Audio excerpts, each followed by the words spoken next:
Hi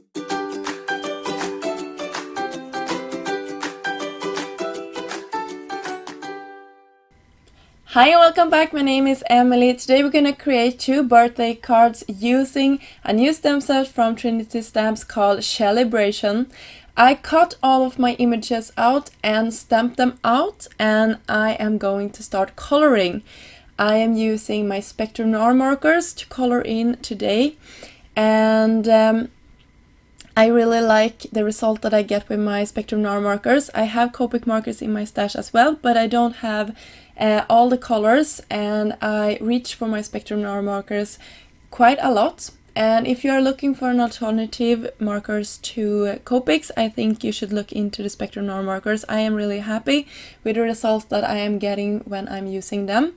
They are also alcohol markers, and I have had mine for I think 5 years, and I have had to replace one marker because it dried out, and you can actually refill this as well if you are having those in your stash. But I actually purchased a new marker when mine dried out, and I listed all my color combinations up in the left corner here, just because I think it's really fun when you have a product to see somebody else use them and maybe get some more inspiration for color combinations.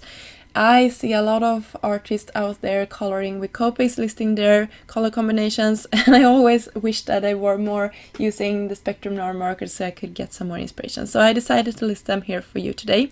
And always when I'm leaving coloring parts in my videos, I have to tell you that I am no expert at all at coloring, but I think it's fun to do, and I think the result is okay.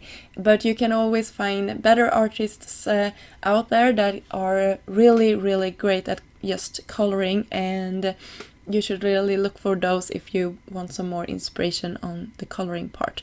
I just want my images to have some type of depth and dimension and look pretty. So here I'm using some of my favorite color combinations, and of course it has a rainbow theme going on here. And I am using between 4 and 2 markers for all of my combinations here, depending on how big of an area that I am going to fill. So this video is called Something Old and Something New, and here is the reason why. I have in my stash a lot of backgrounds that I created before. These actually, it's a YouTube video on Trinity Stamps YouTube channel. If you want to see exactly how these backgrounds came together, I will leave a link up here in the right corner if you want to watch that after you watch this video. So this is actually a part of that video that I created a year ago, and I have a lot of half-made projects like this in my stash. Sometimes it just is because I see somebody use a technique. For example, Jennifer McGuire, she is amazing on creating cards with different techniques, and I always get so inspired when I watch her videos that I want to create them, but sometimes it isn't my style. So I have the background laying here in a drawer, and I never finish off a card with it. So maybe I should just, after I had actually created these cards for today, when I just digged out those backgrounds and created the finished cards with them, I was so happy, and I love the result, and I love that I have these backgrounds already made in my stash. So I was thinking maybe I should do just a series where I am creating like cards with backgrounds that I already have created that are in my stash, because I know all of you also have all of those amazing backgrounds just laying around waiting to be put on a card. And maybe I should call it something cheesy like dig out your backgrounds or something like that. So let me know in the comment section down below if you like this idea and if this would be something that you would like to see. So here I always slow down the peeling off the release paper from foiling, because that is my favorite part. Look at that amazing shine. And as I told you previously, if you want to see the full video where I'm creating these cards, or sorry, not cards, the backgrounds, I will have it up listed here up in the corner. So I love the foiling result, and it's so pretty. So after I had found these backgrounds, I laid out my newly cut out and colored images here, and I came up with a layout that I really liked. And then I pull out the balloon dies here, and you can see up in the corner what it's called, and I cut the strings off here, and I will adhere them to the backside with some Nuvo Deluxe adhesive, and I will pair them up here and create a cluster of balloons for both of my cards. And you can see on the backside here I actually reused some cardstock that I had messed up my inking with, and then I started to adhere everything to the background. Sorry if you could hear something in background, I just moved around stuff on my desk here. So you can see here all of those arms on this, I think it's called an octopus, right? I adhere some of the cupcakes and everything, and I think it's just so cute that he can hold so many of them.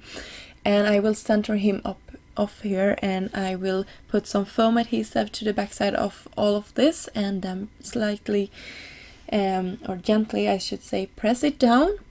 And I will also use some foam tape to my sentiment strip here, birthday fishes. It's so pretty, and you can see all the fishes in the background. That is why I chose that sentiment. And I will go in with a white gel pen to finish off this image, and I think always when I'm using a white gel pen, that brings the whole image to life. I couldn't care less. I shouldn't say that, but I don't care about the light source. That is not why I'm doing it. I'm just doing it so it has some lighter parts, and I really think that makes a big difference in my finished projects. It would be fun to see a comparison side by side with it, but I think you can see in the finishing pictures that I will leave with you that it really makes a big difference. So for my second card I am doing the same thing. I am popping all of my images up, and you can see actually that I switched the present here, the one you saw me coloring. I thought was a little bit too much red on this card, so I switched the color combination. So you can see that I have a bit of a rainbow going on here. Yeah, maybe not a rainbow, but anyway, some of the colors of the rainbow, obviously. And I put the celebration, or the celebration I should say, over my foiling parts there. And I love that it's white cardstock. I think that really made it stand out against the background. And I colored the balloons with some glossy accent, and then I put this far away from me to dry over the night, because I'm a messy crafter and I know I would put my hand or a paper or something else if I left it out on my desk. So after it had dried, I put both of my card fronts down to my card base, and that is some heavy cardstock from Nina. And I went in with some more glitter on some of the elements for these cards, and I am super happy with how these cards turned out. And if you like these projects, please give this video a thumb up and subscribe to this channel if you haven't done so yet, and maybe leave me a comment down below telling me something. That would also be so much fun. I love reading all the comments, and it means really much to me every time somebody gives me a thumb up or subscribe to my channel or just leave me a comment. I am so thankful, and I'm so grateful that you spent some time with me today, and I hope that you really enjoyed these projects. They were super fun and easy to create. And till next time, I hope you are well. Bye!